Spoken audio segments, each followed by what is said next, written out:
One of the fascinating things about Scripture is that each time we read a passage, something different sticks out. And it reflects what we need to work on our lives at this current time. For me, what struck me this year is when Pilate asks the crowd why Christ should be crucified.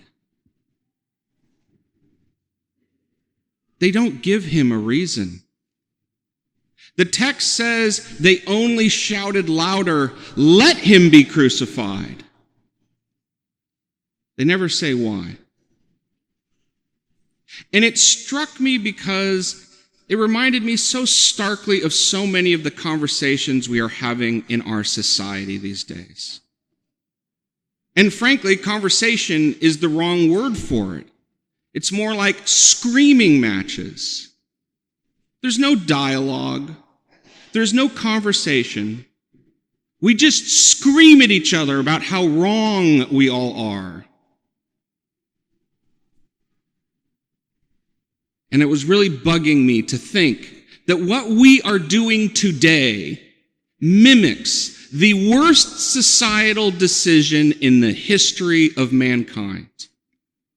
That when a key question was asked, why should Christ be crucified?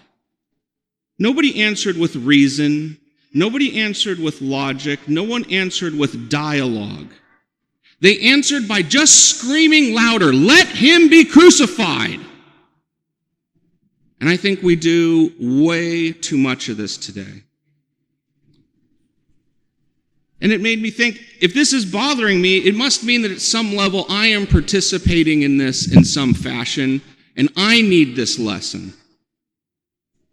And so I vow today that I'm going to do everything in my power not to contribute to this problem, not to be someone who just resorts to yelling louder when somebody disagrees with me. That I am going to do everything in my power to be a voice for healthy dialogue, to seek the truth with charity and love. And so that's what I'm going to spend my week doing this week as I prepare, to reflect on how I can do better. I suspect for each of you, what strikes you in this passage is different. Your problems are not my problems. My problems are not your problems. And so what I would encourage everyone to do this week is to reread this passage, hopefully later today, and spending some time on what strikes you. What in this passage is calling out to you that you need to reflect more deeply on. Because the reality is we are all in some way responsible for the crucifixion of Christ. And this is the week each year where we most need to grapple with that reality, the reality of our own sins. It's a tough thing to grapple with, but what I can promise you is that Christ is waiting for us at the finish line.